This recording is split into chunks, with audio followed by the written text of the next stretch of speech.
Capítulo 30. No estoy solo. Igual que no temo a un infante con un arma que no es capaz de alzar, jamás temeré la mente de un hombre que no piensa. Uf, uf. Esta frase me encanta, ya la había leído, pero me encanta. Del Camino de los Reyes, cuarta parábola. Una parte de Renarín echaba de menos la torre tal y como estaba antes. Era una emoción tonta, pero parecía sentir mucha de esas, más que el resto de la gente. La torre estaba mucho mejor. En cambio, allí fuera, en los campos, situados sobre extensas obleas de piedra que brotaban de la ladera en torno a la base de la torre, no se notaba a gusto. El aire era húmedo, suave, bochornoso, cuando antes había sido gélido y seco. Renarín pasó por hileras y más hileras de pólipos de lavis. Incluso después de solo un día, la transformación era visible. Esa fila en concreto había crecido casi 2 centímetros desde la víspera. Se acuclilló. A ese ritmo, los granjeros decían que podrían cosechar cada 2 meses. De pronto, se había hecho evidente cómo era posible que la enorme torre alimentase a sus posibles centenares de miles de ocupantes. Había tanta humedad en el aire que le parecía que nadaba, y notaba incómoda la chaqueta del uniforme. Sin embargo, a 10 metros de distancia en dirección a la torre, había una temperatura constante y agradable. Todo daba la impresión de ser demasiado fácil. Pensamientos tontos, se dijo de nuevo enderezándose, para un hombre tonto. Alzó la mirada por los campos hacia Riley, que estaba charlando con unos granjeros humanos. Riley había pasado meses esforzándose en enseñar a los humanos a utilizar la luz tormentosa y las canciones para cultivar plantas. De repente, todo ese trabajo era innecesario. 3 días después de haber defendido la torre y a los humanos de su interior contra su propia especie, Riley había vuelto allí para ver cómo iban los cultivos. Le había dicho a Renarín que desde el despertar del hermano los ritmos se volvían más difíciles de oír para él a medida que pasaba el tiempo en el interior de la torre, así que prefería estar allí fuera. Aunque lo mirasen mal, aunque lo hubieran llamado cabeza de caparazón, allí estaba, asegurándose de que la misma gente que desconfiaba de él no se muriera de hambre. Era alto, casi tanto como Caladín, y varios centímetros más que Renarín, con la piel negra jaspeada de rojo. Tenía el cuello grueso y la mandíbula fuerte, contorneado por una barba corta, roja y negra.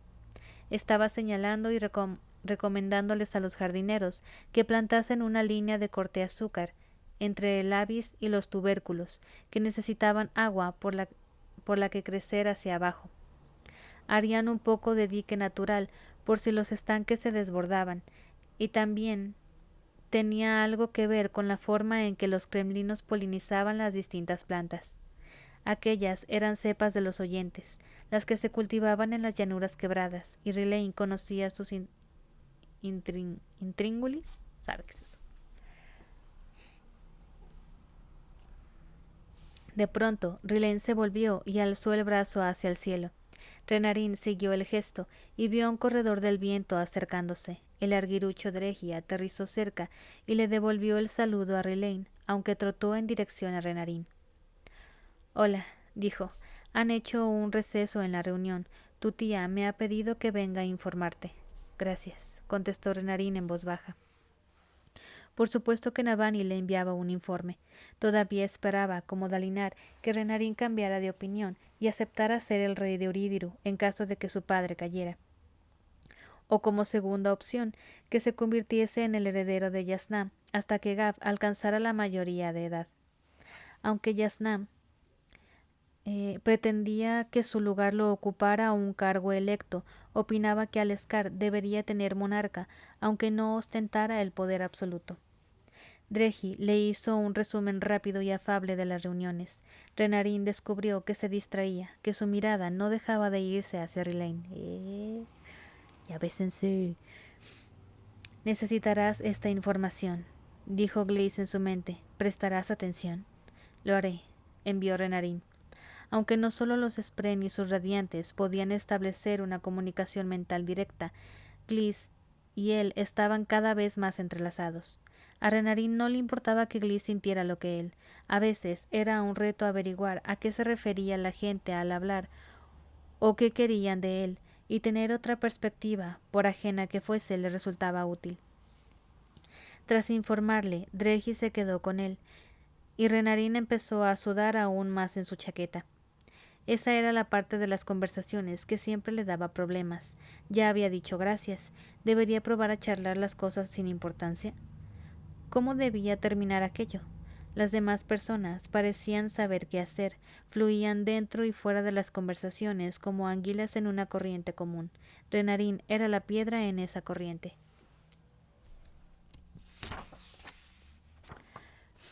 Bueno, dijo Dregi, apoyando la espalda en una de las casetas de piedra repartidas por los campos. ¿Quieres hablar de ello? ¿Ello? El pánico de Renarín se incrementó. ¿Qué ello? ¿Debería saber qué era aquel ello en particular? No lo sé, dijo Gliss, tan preocupado como él. ¿Seremos nosotros, tal vez? Siempre les daremos miedo, me temo. Tu forma de mirar a Rilane, dijo Dregi en respuesta a la aparente confusión de Renarín. Ah, eso.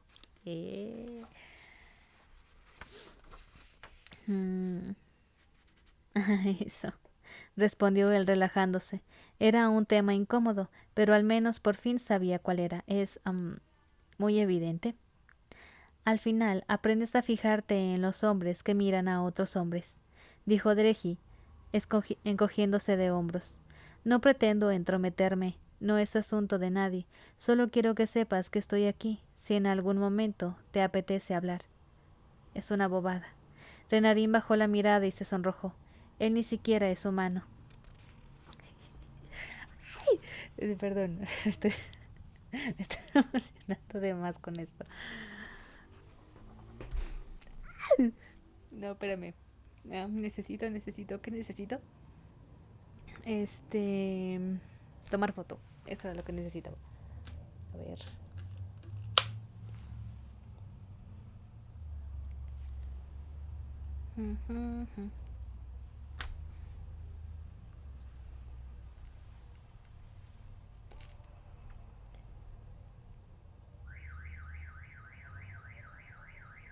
Ok.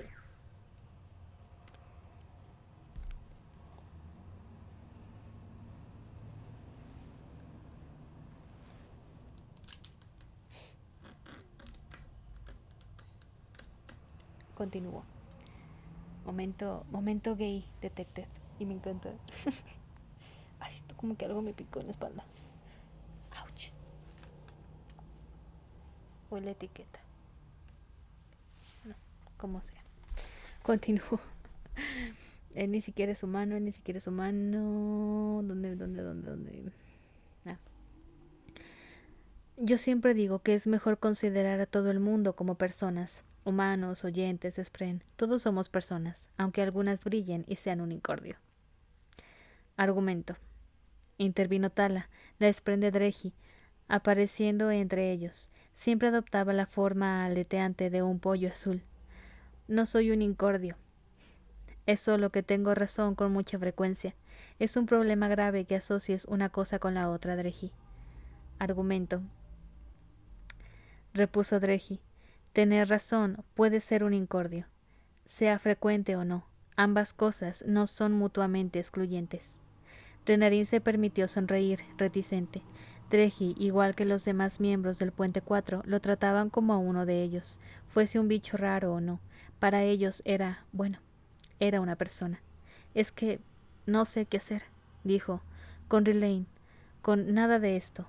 Mi tía Navani va a llevarse un disgusto. Quiere nietos y... Perdón.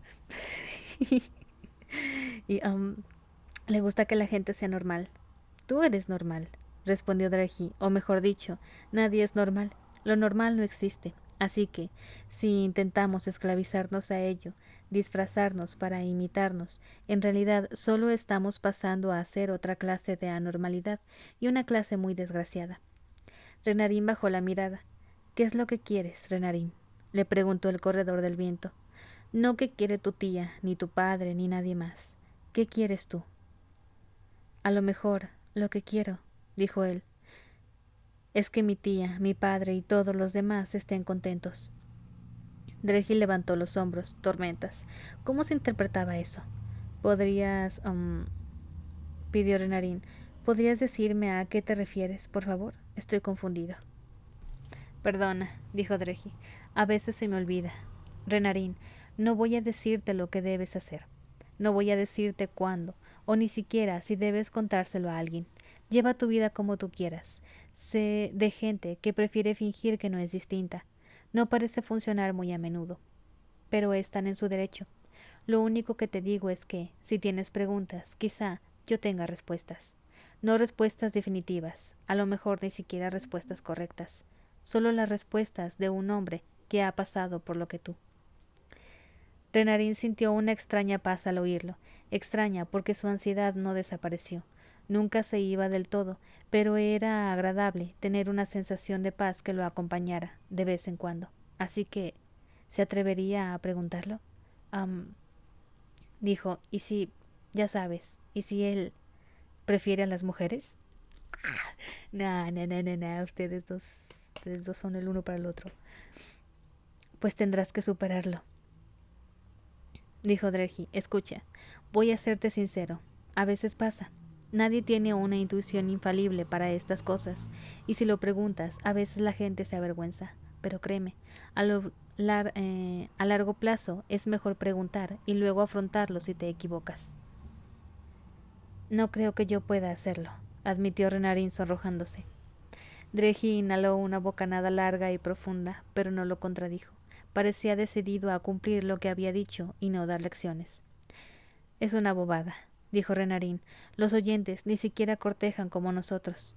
Suelen vincularse dos personas para toda la vida. Lo hacen de otra manera. Pero, ¿qué te he dicho hace un momento? Que lo normal no existe. Cada cual tiene que descubrir lo que se le ajusta, afirmó Dreji. Pero una cosa sí que voy a contarte. Rilane dijo cosas una noche, con el estofado, sobre estar en forma carnal y sufrir una vergüenza espantosa. Creo que saldrá bien, Renarín, si estás dispuesto a intentarlo.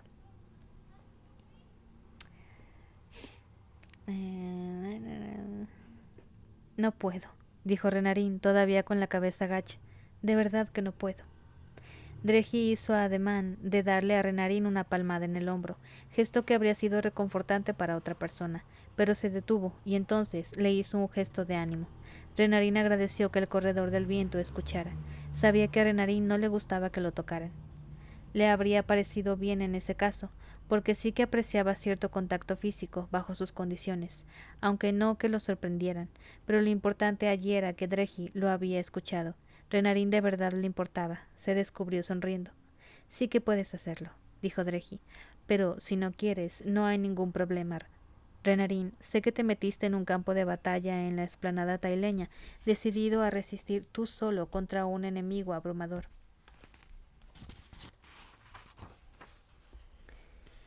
Sé que luchaste con unas visiones del futuro y te impusiste a ellas para llevarles mensajes a tu padre. Sé que puedes cargar con un gran peso, amigo mío. Ya lo has hecho. Sonrió, absorbió luz tormentosa y se alzó en el aire. Como te decía, son solo las experiencias de un hombre. Esta noche hay estofado del Puente 4. ¿Te apuntas? ¿Quién cocina? ¿Importa mucho? Determina si ceno antes, dijo Renarín sonriendo. Cocino yo. Entonces iré con hambre. Gracias, Dreji. Cuando tengas preguntas, hazlas, dijo el corredor del viento y se marchó volando de vuelta hacia la reunión. Renarín se volvió hacia Rilane, pero entonces el cielo se oscureció y el aire se ennegreció mientras el mundo se transformaba en cristal tintado. Gliss palpitó en su interior. Había entrado en una visión de lo que quizá podría suceder, y no parecía de las agradables.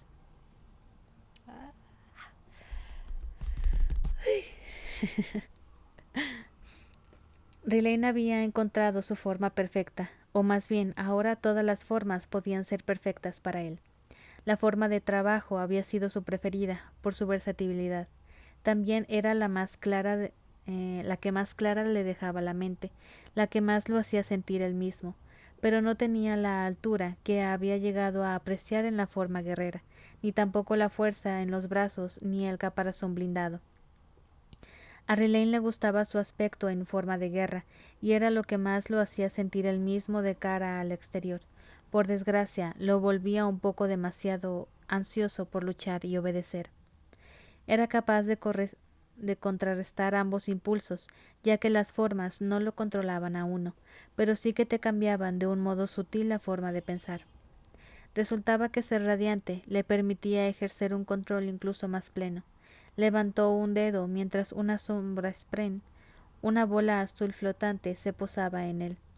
Ese spren era invisible para los granjeros humanos, que estaban comentando sus consejos. Vinculado a Tumi, Riley se sentía él mismo, llevara la forma que llevara. Tumi vibró al ritmo de la alegría en su interior y Riley lo complementó con una melodía, armonizada pero diferente. Tumi rara vez hablaba, pero no hacía falta palabras para que Riley comprendiera a su spren, con los ritmos bastaba. Tumi armonizó a ansiedad. Riley se volvió hacia Renarín. No había visto acercarse al joven hasta la llegada de Dreji, y luego parecía que los dos tenían cosas de las que hablar, quizá asuntos políticos procedentes de arriba. Riley los había dejado a solas, pero en ese momento vio que Renarín estaba envuelto en una titilante distorsión del aire. ¿Le pasaría algo? Curiosidad por parte de Tumi. Riley armonizó a lo mismo, vacilante, y supo que Tumi creía que los humanos no iban a ver lo que le estaba ocurriendo a Renarín. Hacía falta una conexión más fuerte con los reinos. Una visión, dijo Riley. ¿Es una visión de las suyas? El asombro spren se infló y atrajo la atención de los granjeros, que lo verían como un anillo de humo en expansión. Riley dejó que la sombra spren se marchara dando saltos, y luego se disculpó y recorrió la hilera de plantas hacia Renarín, que parecía estar mirando la nada. ¿Se atrevería a intervenir? Tumi le aconsejó audacia, de modo que Riley dio otro paso adelante, y de repente, como con un súbito golpe de tambor, estaba dentro de la visión. El cielo era negro, y la oscuridad lo rodeaba como si alguien hubiera atenuado las otras luces de una sala para inspeccionar una sola y brillante gema.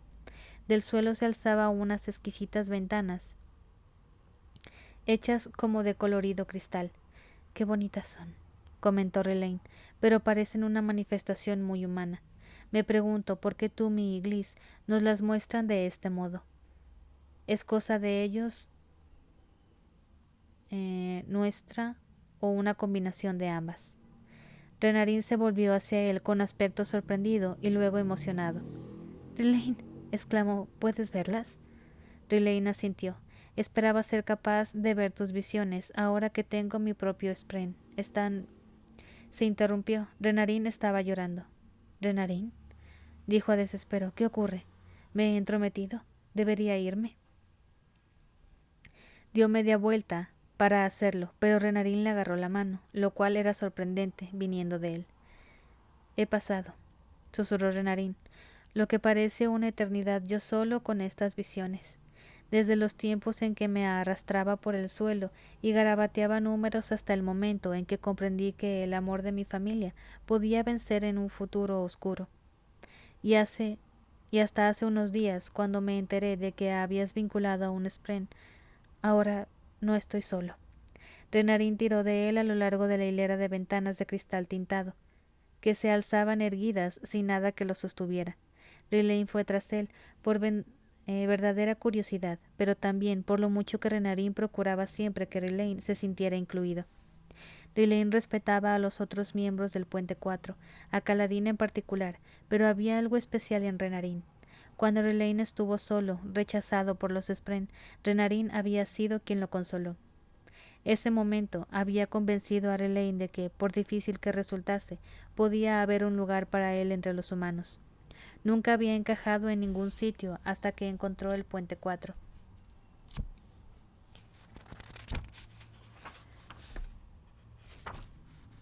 Sus miembros no siempre habían sido perfectos, ni por asomo, pero sí que se habían mostrado dispuestos a esforzarse en hacerle sitio a Riley, y Renarín era quien más se había esforzado de todos. «¿Y qué hacemos ahora?», preguntó Riley, llegando junto a Renarín frente a lo que parecía la primera ventana. «No lo sé», dijo Renarín, «pero recuerda que pueden ser mentiras». ¿Por qué hacerles caso si pueden ser todo mentiras? Porque la verdad es solo la mentira que sucedió, respondió Renarín. Riley armonizó a escepticismo. Eso no tiene sentido. Renarín se aproximó a la ventana y Gliss, su spren, se separó de él y flotó en el aire junto a su cabeza con la forma de un resplandeciente entramado rojo, como cuentas de luz que goteaban desde la parte de arriba y desaparecían hasta el cielo. La ventana mostraba a Renarín sentado en un tronco.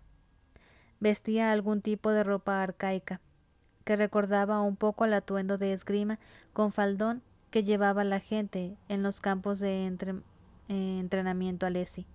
Eso es colinar, dijo Renarín. Pero no es la sala del trono, parece mi habitación. ¿Ves esas miniaturas del estante? ¿Miniaturas?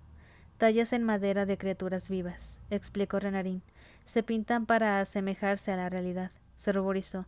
Yo compraba sobre todo caballeros en vez de animales. En algo tenía que pasar el rato, mientras Adolín entrenaba. Y mira, esos de ahí son mis libros. Cada día dedicaba unas horas a que me los leyeran. Cuánto conocimiento, dijo Riley. Tenías al alcance de la mano. Normal que sepas tantas cosas. Ay, ya ves ese...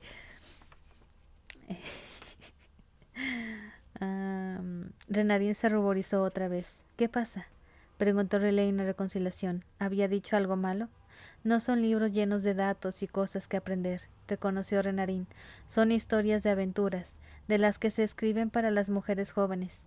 Tenía toda una colección, para enorme vergüenza de mi padre.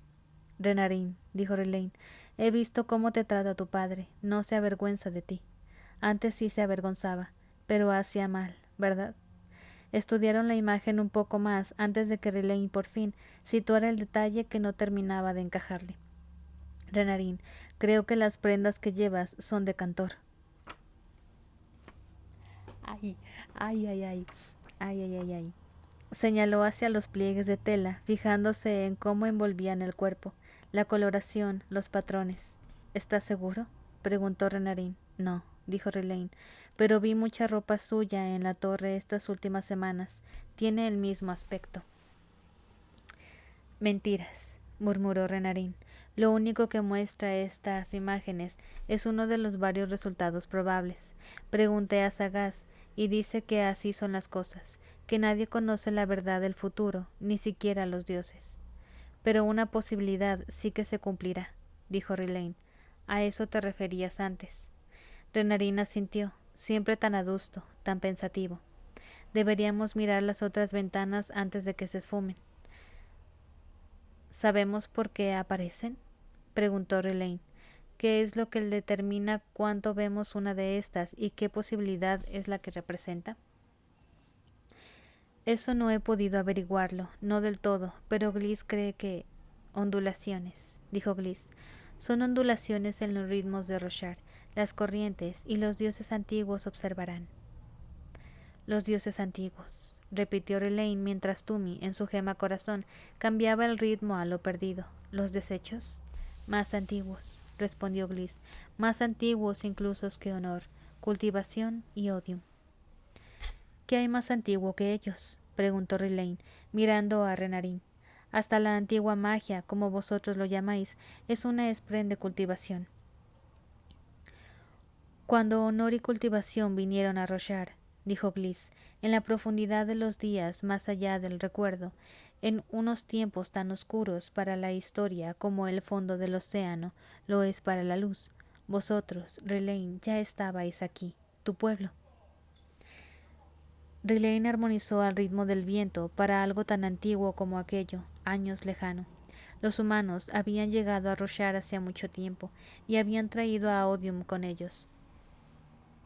Había sido su dios y luego había aceptado la lealtad de los antiguos cantores después de que Honor los traicionase. Riley no había asimilado hasta entonces la verdad subyacente, que incluso Honor y cultivación habían llegado a Roshar y encontrado allí a los cantores. Hace mucho tiempo, antes de que llegara ninguno de ellos, ¿teníamos formas? Preguntó. ¿Había espren? No lo sé, dijo Gliss. Veo hacia adelante, no hacia atrás. Buscaréis respuestas de aquellos más vetustos que yo. El forjador de vínculos ve hacia atrás. Siempre sus ojos van hacia lo que ocurrió. Yasna también, dijo Renarín en voz baja, conoce el pasado mejor que nadie. Se volvió hacia el pasillo de ventanas, pero nosotros miramos hacia adelante. Riley fue con él, y los pasos de ambos crujieron como si hubiera cristal negro a sus pies, mientras recorrían las ventanas de cristal tintado que se alzaban a ambos lados, creando un túnel de luz. Las ventanas eran las mismas a derecha e izquierda. La primera mostraba a Renarín sentado en un trono, seguida por una oscura y creciente tormenta. Riley la conocía, la tormenta eterna, que pasaba cada 9 días. Era fácil olvidarla en Urídiro, que en general se alzaba sobre ambas tormentas, pero llegaban informes.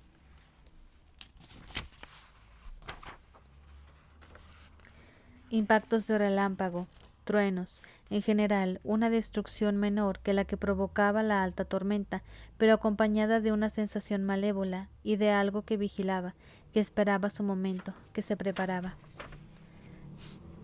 ¿Por qué había una ventana que mostraba la tormenta si ya había llegado? Riley canturrió a confusión, y Renarín, para su sorpresa, ¿hizo lo mismo? O al menos lo intentó. Miró a Riley y trató de imitar su tarareo. El intento de Renarín estaba fuera de ritmo y sonaba demasiado fuerte, como si fuese un niño probando una palabra demasiado grande para él. Pero, hasta entonces, Riley nunca había oído a ningún humano intentarlo siquiera. ¿Se te ocurre por qué está esto aquí? Preguntó Riley. No, dijo Renarín. A veces las ventanas son como las de hoy, sin nada relevante que se distinga en absoluto. La siguiente mostraba una especie de mirador sobre un risco, en el que Dalinar se alzaba ante una brillante figura dorada. En la lejanía, una ciudad se derrumbaba y se hundía en un agujero en expansión. Aunque la imagen era estática, Riley sintió una especie de movimiento en ella, como si la ciudad estuviera destruyéndose constantemente en ese hoyo, derruyéndose. Esto lo identifico, dijo Renarín, por las notas de mi tía, de cuando transcribía las visiones de mi padre.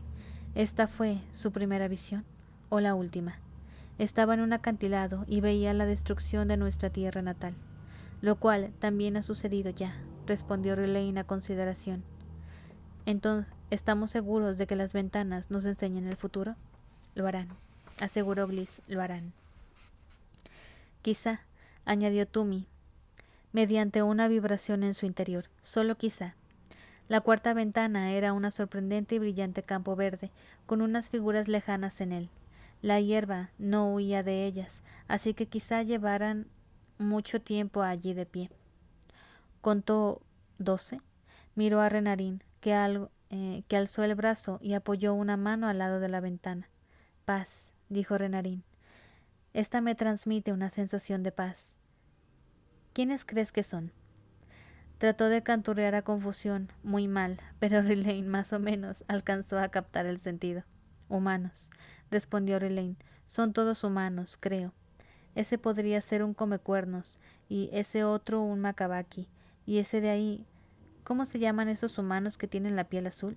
Los natanos, dijo Renarín, a no ser que te refieras a los aimianos, que no son humanos, pero tampoco tan azules como la mujer de la imagen. Titubeó escrutando a la lejana mujer ataviada con una vistosa falda azulada, con el pelo blanco y la piel azul. ¿A ti esto te dice algo? No, lo siento. Renarín suspiró. Parecen estar volviéndose más imprecisas. Cerró los ojos. ¿Esa última aún sigue ahí, al final? Riley miró más allá de Renarín hacia el fondo de aquel pasillo, y se sorprendió al encontrar allí una ventana ensombrecida en la penumbra. No llegaba luz a través de ella, de modo que la habían pasado por alto. ¿Qué es eso? Preguntó Riley acercándose. Mostraba solo un rostro, una simple cara con intrincados patrones de negro y rojo arremolinados, una cantora mujer sobre fondo negro, grabada en vidrio, mirándolo. Entonces se movió. Riley dio un salto, a trompicones. La imagen se dividió y múltiples versiones de aquella cara se movieron, furiosas, ensanchando los ojos, mientras el ritmo de la agonía sacudía el marco. La ventana de alrededor se agrietaron, pero la del centro siguió vibrando. La cara de la mujer vibró con violencia y entonces sus manos asieron los bordes de la ventana. Se cerraron sobre ellos, asomando como si intentaran liberarse. Renarín chilló mientras las ventanas a la izquierda y derecha se hacían añicos, revelando un oscuro páramo.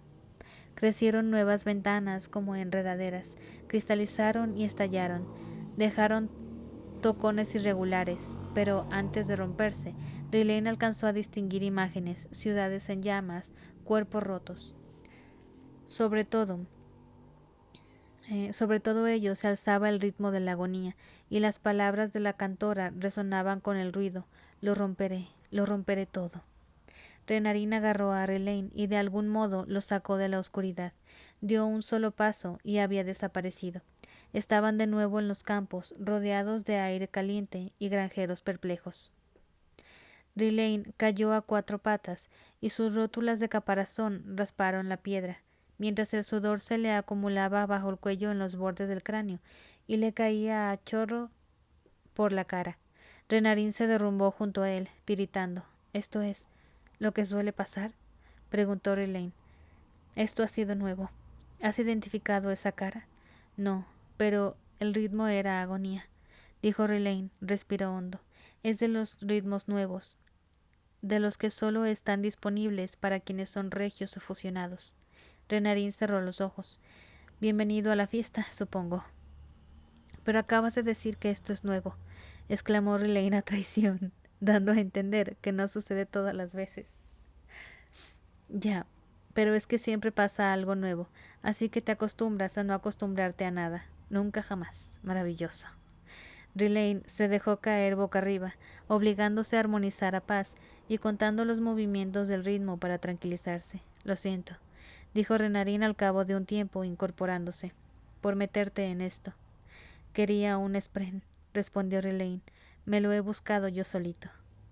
Querías volar, dijo Renarín, como los demás.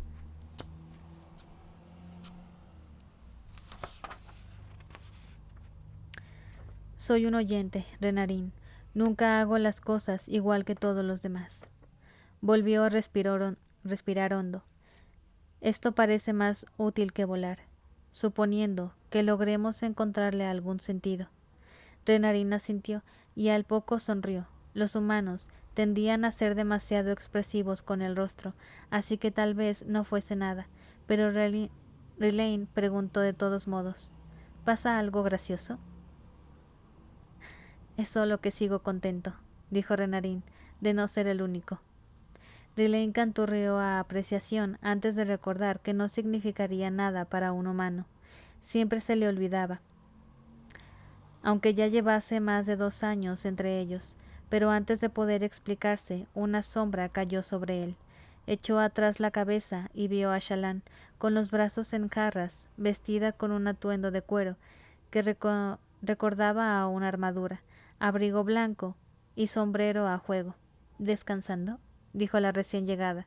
Faltan 8 días para que se decida el destino del mundo, y vosotros dos os echáis una siestecita en el campo. Riley canturreó irritación. A veces era conveniente que los humanos no lo entendiesen, porque en compañía de cantores habría sido una grosería. Venid, añadió Shallan, de verdad que necesito vuestra ayuda. ¿Qué problema hay?, preguntó Renarín levantándose. Está relacionado con tu padre, dijo ella, el reino espiritual y un grupo de personas que están buscando la prisión de una spren antigua y malvada, Ba-Ado Mizram. ¿La conocéis? Mizram. Sí, Riley conocía ese nombre. Había gobernado a los cantores mucho tiempo atrás. Era la spren que había querido perpetuar la lucha después de que los fusionados desaparecieran, la que estaba decidida a exterminar a la humanidad y a agravar la guerra. Esa spren era la razón de la que el pueblo de Riley hubiese abandonado sus formas y se marchara. Era la reina de los dioses a los que habían renunciado, y Riley sospechaba que acababa de toparse con su cara en la visión.